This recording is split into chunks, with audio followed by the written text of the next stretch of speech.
What's happening, fellas? It's Ken Sr. I'm here at the Southwick National Motocross track with Chris. This is the Canning Speed Establishment class that's going on here, the motocross school. They got the mini riders up, taking a quick break, so I thought I'd take the opportunity to interview Chris a little bit about the class. But before I say a little bit about Chris, Chris is, I believe, in the top 3 of the most Grand Slam championships in New England. Is that correct? Or how many? Second. Tony's the only one in front of me right Second now. in the history of motocross. He came. If you were here, if you watched the videos from last weekend, he came from dead last to a 15-second lead after having some bike problems, which is unheard of at this course. When you look at the Southwick National track, if you know what you're looking at, this is brutal, whooped out, you got to be in shape. Chris has been a motocross instructor for over 10 years, because about 11 years ago, when Kenny was 10 and Jordan was 5, he used to drop him off 3 days a week with Chris at 8 o'clock in the morning, and he would take him through the whole course all day long. That included physical training, swimming, cardio, calisthenics, running, and riding, of course. So this course here, that the Canning Speed Establishment that he's doing Wednesday nights. Chris, how's it going? Tell us a little bit about the school you have here at the National track. It's good. We started this 2 years ago now. Every Wednesday, 4 to 7, we're here. We got a big group. Early season, everyone's amped up, so we have big groups this time of year, and but it usually ends up being like 15 to 20 guys every Wednesday, and you know, you could tell which kids come frequently because they're usually the ones, you know, winning when the races come here. So Absolutely. Yeah. It's true. There was a novice rider that has been going to motocross school this weekend that cut lap times faster than any of the amateur riders. So yeah. It doesn't matter what color your plates are. If you come here and put the effort in, Chris can see what you're doing right and see what you're doing wrong. How old were you when you started racing here, Chris? I think my first race here was when I was 4, and I obviously wasn't fast enough to get around it, so it was horrible, but but I feel like that's how most people's first Southwicks go. They struggle with it, so it's my favorite track now. I mean, I raced 2011 was my first national, and I qualified straight in here. So as a privateer, and you're running in the top 15 on a bone stock bike that was in pieces 3 days before. That's a whole nother story. We can talk about some other time, but on inferior equipment, top 15 is unheard of in the sands of Southwick, and that's all about knowing how to ride these sands. You also ride, obviously, at all the tracks in New England, right? You race it pretty much. Yep, I race NESC.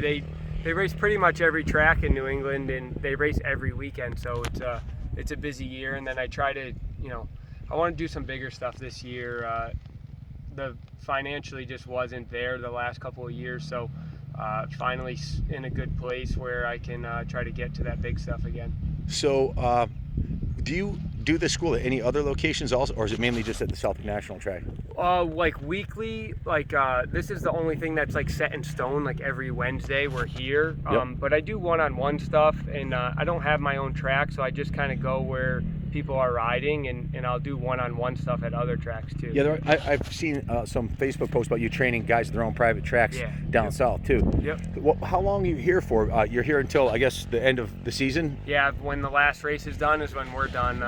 Come end of the year, it starts getting dark early sometimes, so we'll maybe change the time a little bit, but we try to go all the way until November. It's April 7th, so you got a long season ahead of you, and after that you head down to Florida and you do some training down there for yourself and students down there also, correct? Yep. I do like Christmas break camps and February break camps, and then I have like a small group of guys that come to do one-on-one stuff throughout the year and winter, throughout the winter in Florida. Who are your assistant coaches at the school? Well, Keith Johnson, I'm sure everyone knows who Keith Johnson is, but he owns the place, and he's obviously done some, he's had podiums and stuff here outdoors, and so it's mine and his school here, and then I think this is the only stuff he does for training, but yeah, just me and Keith. That's awesome. You've been how many years here? This is our 3rd year doing it. 3rd year. It's awesome. The track has been incredible. The work that Keith and Dowd and everybody who's running the equipment here, they had it dialed in for the races. Are you doing a national here this year? Are you gonna? I'm not sure yet. Like, as of right now, I want to do Open Pro Sport in 25 plus at Loretta's. So if I do the national, I can't do that. So as of right now, no, but you never know. Like I it's hard to not do the national here. Yeah, So no kidding. You're back here. so you know, we'll see.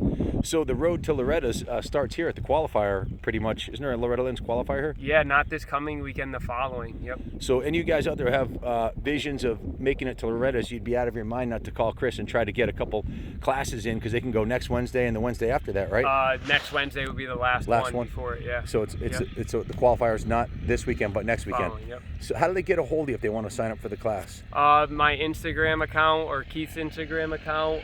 They just shoot us an email, or you can just message me on there. And what's your Instagram handle? Canning376. Canning376. Do you have a Facebook page for the school at all? No, I just have my Facebook Instagram. page. I have an Instagram, Canning MX Speed Establishment, for the school too. So. Okay, and you cap it at 20-ish riders, right? So. Yeah, early season like this, because we have like a lot of little guys that want to come early. We usually cap it at like 30, 35, but normal season, yeah, we cap it at like 20. Okay, excellent. One. Guys, I'm personally endorsing this school for a number of reasons. One, I believe in Chris. He's one of the most dedicated motocross racers. He's dedicated his life to this, and I've seen him come up through the ranks from his early teens. And he trained my kids. And when Chris was training my kids, my daughter Jordan, in the history of New England motocross, that's Junior out there on the 500. I know, he's here trying to get in shape. So anyways, my daughter Jordan was the only girl to ever win a motocross championship against the boys in New England motocross history, and that's because this guy right here whipped her into shape. And when I say whipped her into shape, when she was 5 and 6, you had her doing the same drills, running laps, doing calisthenics, swimming. Talked about, diet, nutrition, drinking plenty of water. You trained her, and she went out and beat the boys, which disappointed a lot of the little boys that got beat by a girl. But and Junior went out and won 4 New England championships in the NEMX race series as an amateur rider. So I'm here to, 1, encourage you guys. 2, keep your kids off the cell phones, off the streets, and doing something productive. And there's nothing better. There's no better disciplinary tool than being the one that has the keys to the truck that drives them to the track every weekend. Because they have to do their chores, they have to do what's right, and they gotta. It's a very good. I don't know if disciplinary tool is the right thing. I'm gonna say motivation tool, because it motivates them to do something positive with their lives, like what Junior's doing right here, right now. And once they get older, when they're in their 20s, how many 21-year-olds want to hang out with their dad on the weekend? Yeah, not many, other than dirt bike guys. That's for sure. Yeah. I mean, if you want to see your kids pass when they get their driver's license, you might want to get them involved with motocross, because it's the #1 family sport in the United States of America, as far as I'm concerned. And you can even do it when you get old, like Wizard. Wizard, what's happening? This guy look familiar? That's a Wizard. He's setting it on his 450. That's a 450, right? Yep. Husky 450. Kaplan Doesn't cycle. say wagon sport motorcycle anywhere. Kaplan cycle. So us old dogs. I mean, Chris, you've been racing here for how many years? 40. 40 years. On and off, but And you're here. I started 40 years ago. You're at the school learning new things, right? Ooh, I still can learn stuff. That's what it's all about. You can teach old dogs new tricks. That's right. So here's Mario Testa. He's a pro rider. He's been racing since he was a little kid. You've done a bunch of nationals, Loretta Lynn's and everything, and you're at the school and you're still learning stuff, right? Always. So no matter how good you get, you can always get better, especially having another pro rider analyze everything you're doing. You can't see what you're doing on the bike, but he can and make suggestions. How does it help you? It's always good to have another eye out there to tell you what you're doing wrong, and people can pick up on things that you might not pick up on yourself. Even the best pros in today, Rots, and they all got trainers. It's for a reason, so that way they can improve and get better. That's a good point. All the fastest pros have trainers, and that's basically what you're doing here. You're getting the advantage for a small investment. You can get the same kind of coaching that the pro riders are getting. Exactly. As far as small investments go too, you can join the Southwick Practice Club. They do practice here. It's on their schedule, Southwick Motocross. Just Google Southwick Motocross, go to the Southwick Motocross website. You can come here and practice for 40 bucks. You join the club, then it's only 10 bucks to practice when they're in open practice days. And where else on the planet can you ride on a national track groomed by John Dowd, Keith Johnson, and Chris Canning? I don't think anywhere. This was voted the #1 motocross track in the United States of America. It's been here since the early 70s. I've been here since 74, the MX338. Google it. I've got some race videos up from, what's up, Kenny? What do you think about the school? Yeah, guys, come down Wednesday nights. Chris leaves some of the corners real rough. It's good training for the race. You come out when the track's flat in the first moto and you come out swinging, so. Absolutely. You got the 500 dialed in? Yeah, man, 18 hours on the rest though. Nice. That's one of the things. We have an hour meter on the bike. He's got 18 hours on it. I always say you shouldn't race a bike until you got 10 hours on it. It's kind of like one of our cardinal rules. Put an hour meter on and track how long you're training for. All the students are migrating to a different part of the track. What they're going to do is they're going to go over to the other section and they'll attack one section at a time and get it dialed in. That's how you master a track, whether it's natural motocross or supercross. All the students are gathered around listening to Chris.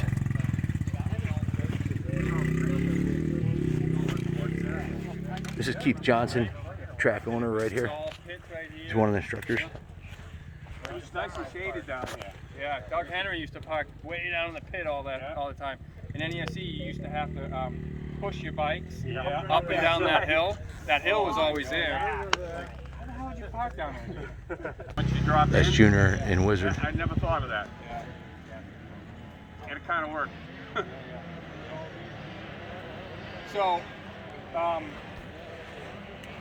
this side of the track, or what I was working on with the kids over here was opening stuff up, right? So if you guys have all watched Chris ride, it's like, he looks like he's not going that fast, but he's really good at carrying momentum, right? And I always think that motocross is an exit sport, right? And what I mean by that is, if you come into the corner and below the turn, you're done. Like, it's an exit sport. For example, if I come into this section behind Chris or Justin, right? I come a fast guy, right? And I come out of the alligator pit. I'm going to stay with him all the way, and then the 50-year-old takes over in me. My right wrist chops, and they just go around that like momentum area, right? It's that opening up that stuff and carrying that momentum that we all have to work on. That's where I feel like I lose all my track position to these guys. Is they carry really good momentum in the corners and coming out of the corners, right? And they're not lazy, right? So motocross is not a lazy sport. You can't be looking for, like, I know we all do it and look for smooth lines, but sometimes it's not the fastest line.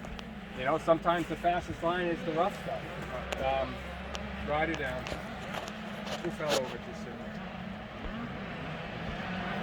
All right, so what we were working on here was feet position, right? So a section like this, it's really important that your feet are in the right position, because trying to get your bike turned, doing fourth gear around this thing, third gear, whatever you're in, and getting your bike turned, it's all about positioning. If you're too far back and leaning back, that front end's not going to turn, you're not going to feel confident.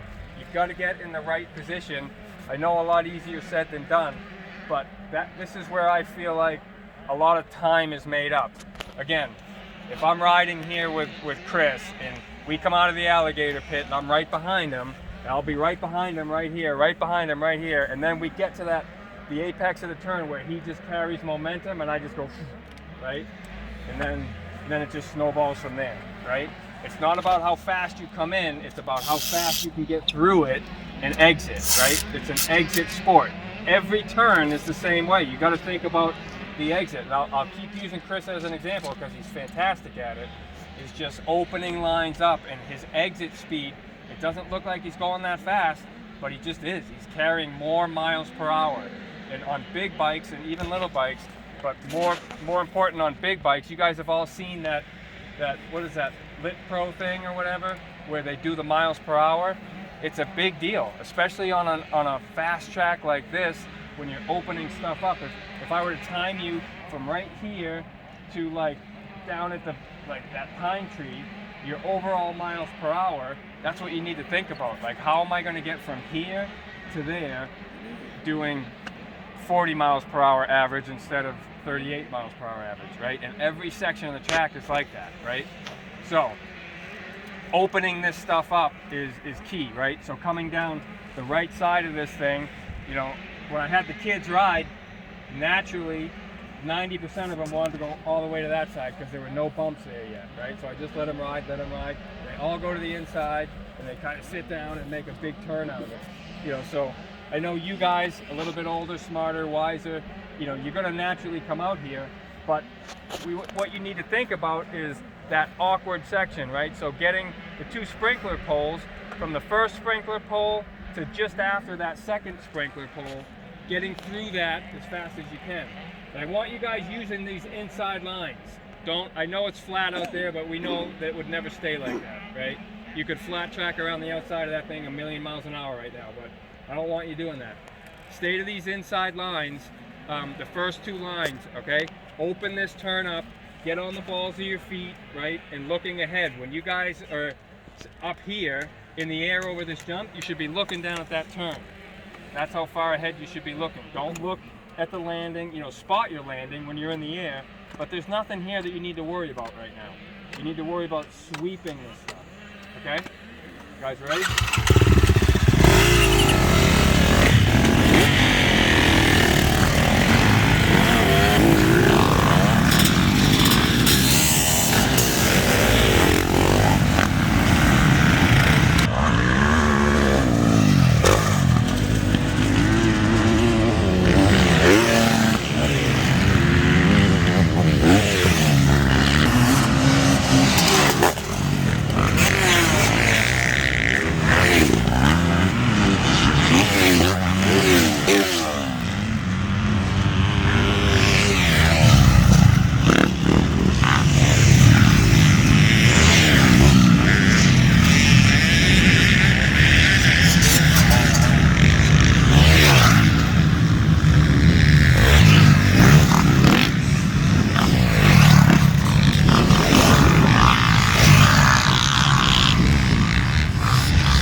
That was awesome. See how he carried the speed around the outside?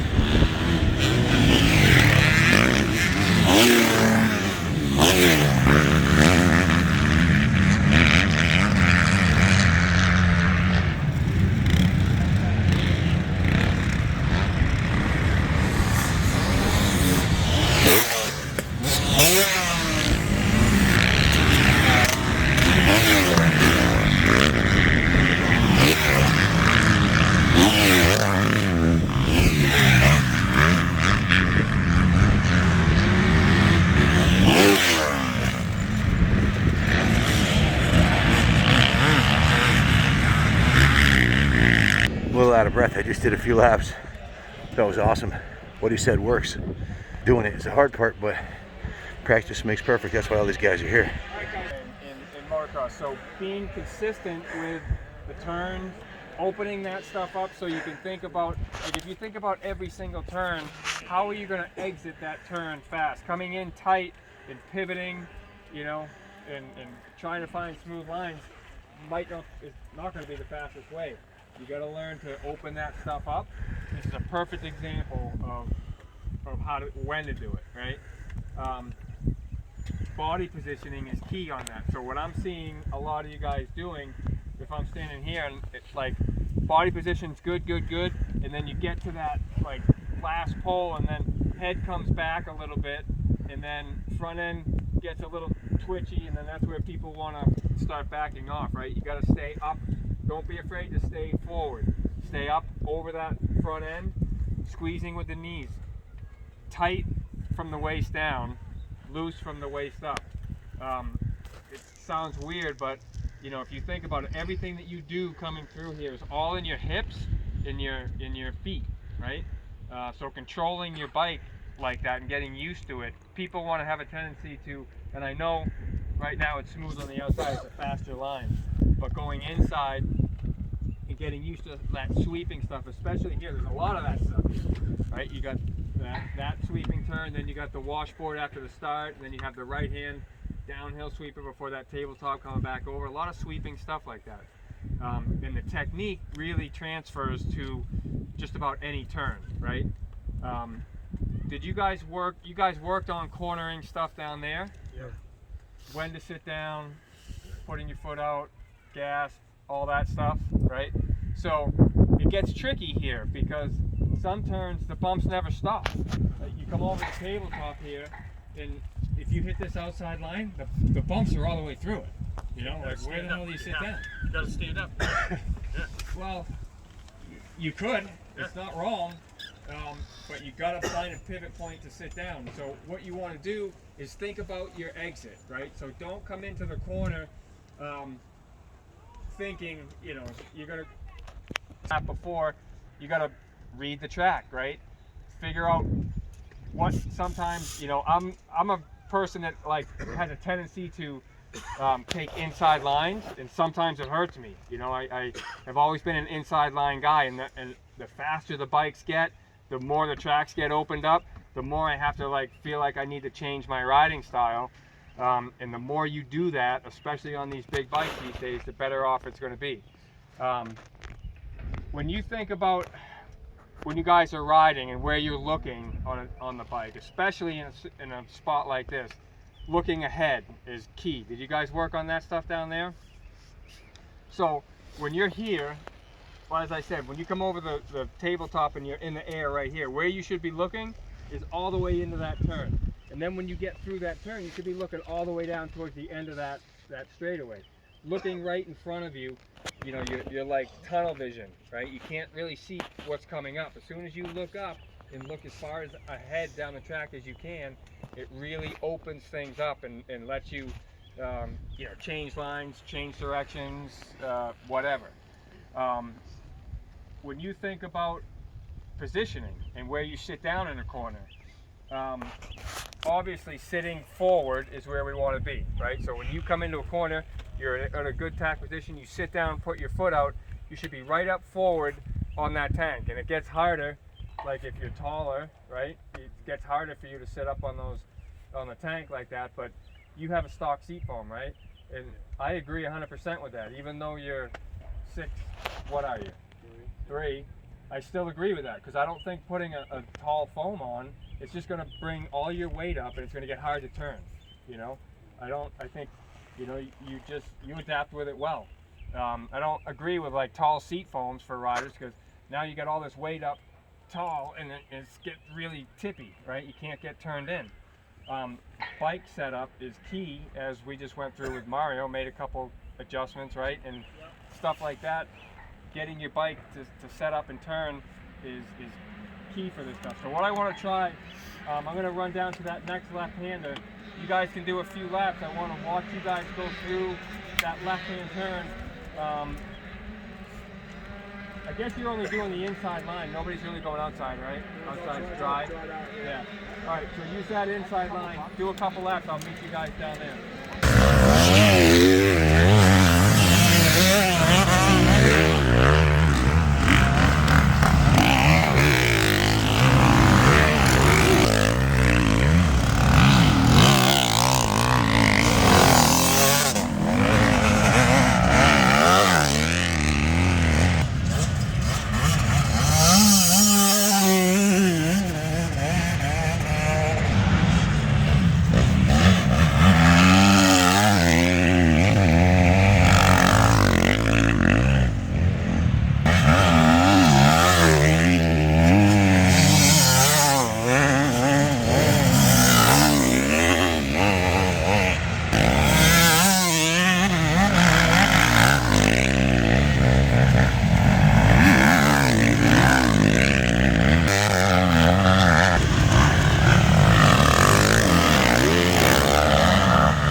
Thinking about momentum, and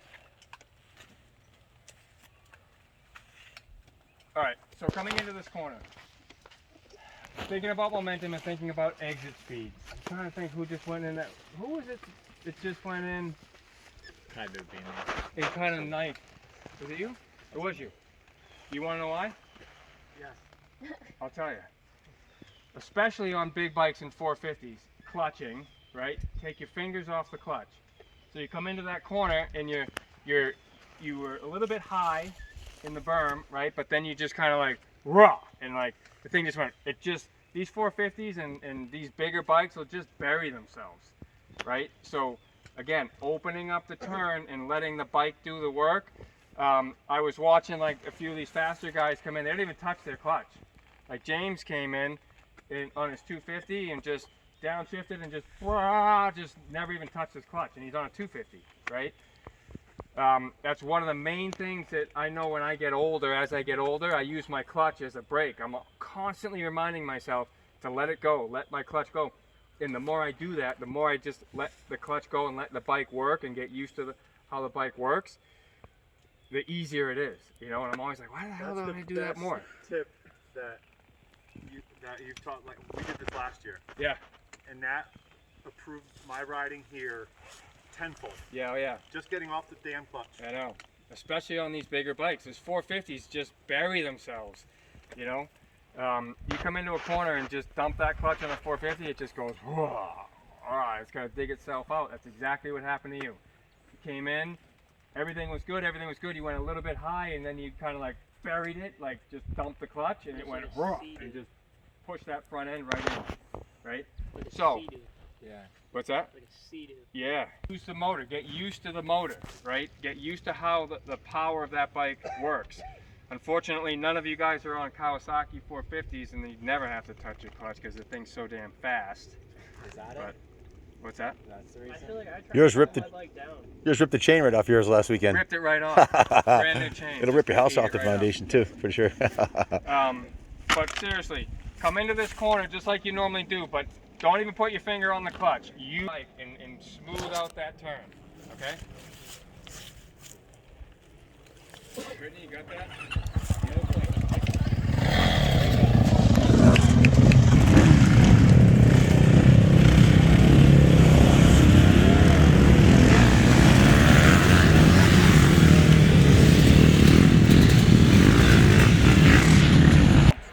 If you keep it in a higher gear, the bike's going to handle those bumps better. So you're going to go through the corner, come into the corner, braking, and then right before you sit down, you click down and then sit down, right? Does that make sense? Yeah, the bike's more relaxed. Exactly. Yep. Goes back to that whole, all you old guys remember the Boyson Link? Yep. Remember that bike? The JoJo race, the Boyson Link? That's what that whole thing was about. So if you were to take a bike like this, to watch. So, like, actually sit on it for a second, sorry. Right, sit on it, and then sit as far back as you can, and then you put the brake on. So sit down, like, bounce on it. Yep. Put the brake on. Like, what these things do is, like, if you were to put the brake on while it's squatted and then get off, it's only going to come up a little bit. It's not going to come up all the way. That brake stops it from coming all the way up, right?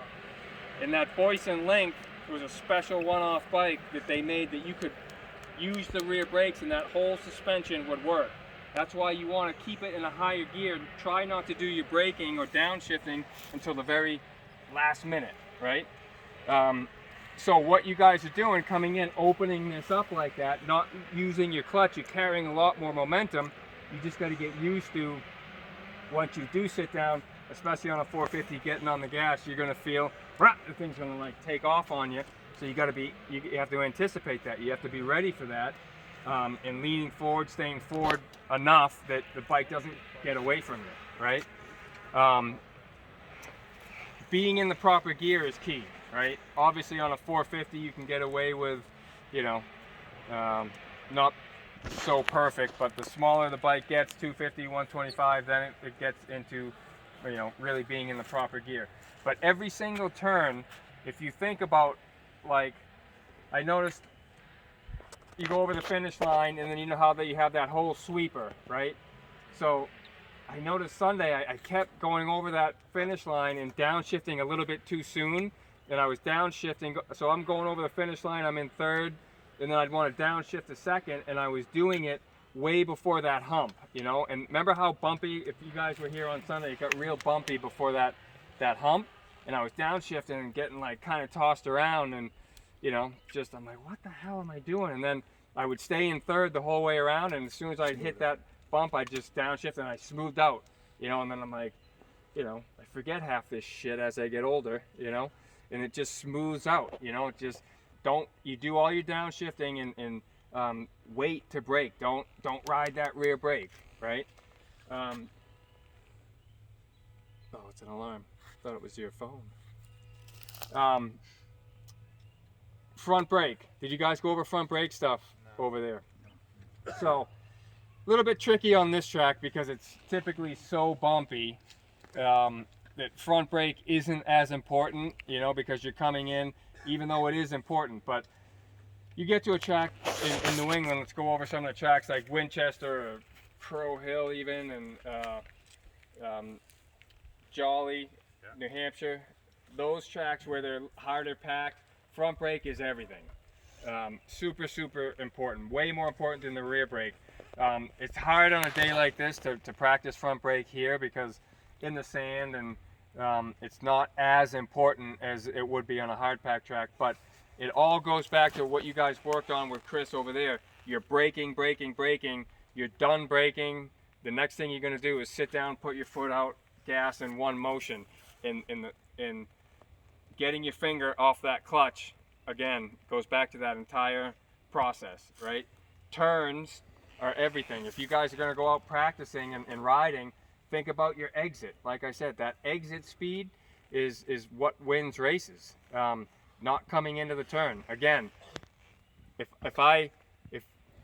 Chris passes me in the exit of that turn because he's going way faster, I'm going to stay with him, and then it's somewhere in there that his speed, his momentum just takes over, and he just gaps me right there. It's always in the same spot of every turn, right? It's that momentum. So that's the part. That's the stuff that you guys have to work on to get faster. Is how do you get through like that part of the corner faster? And letting your clutch go is the first thing that you practice.